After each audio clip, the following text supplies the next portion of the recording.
This video takes place in August of 1957. What we know as Interstate 30 that goes between Dallas and Fort Worth was referred to then as the Turnpike or the toll road. This video shows news reporters starting in Fort Worth and taking a drive of the Turnpike to Dallas. It only took 23 months for them to build this portion from Dallas all the way to Fort Worth. Only 23 months. In 1957, this is the only turnpike in the entire country that was able to connect two large cities to each other. The toll prices at that time were 50 cents for any single passenger car to go the entire length from Dallas to Fort Worth or vice versa, or it would take $3 for larger tracks. Midway between Dallas and Fort Worth, there are two service stations and two restaurants. This new turnpike will allow people to drive to and from Dallas and Fort Worth in less than 30 minutes. At that time, using the back road and no freeways, it would take over an hour to get between the two cities. The reporters were taken to this building, which is the administrative building for the Turnpike.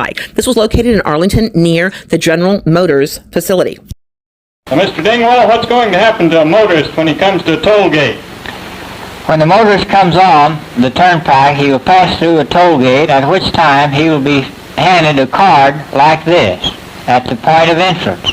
He will then take this card with him and hand it to the toll attendant when he exits at one of the interchanges, at which time the attendant passes this through an automatic machine and it prints the toll fare on there, and he then pays the toll fare to the attendant.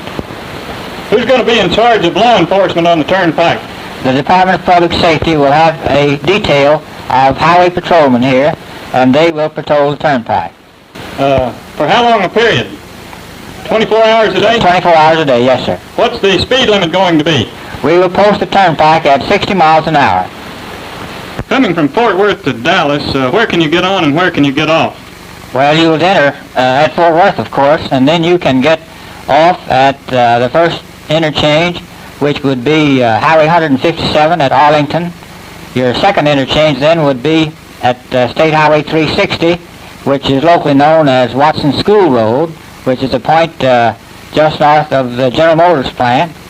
Your next interchange would be at Beltline Road, which would be the interchange for Grand Prairie. The next exit point would be at Loop 12, which is the interchange to serve Irving. Your next point of entrance and exit would be Hampton Road in the edge of Dallas.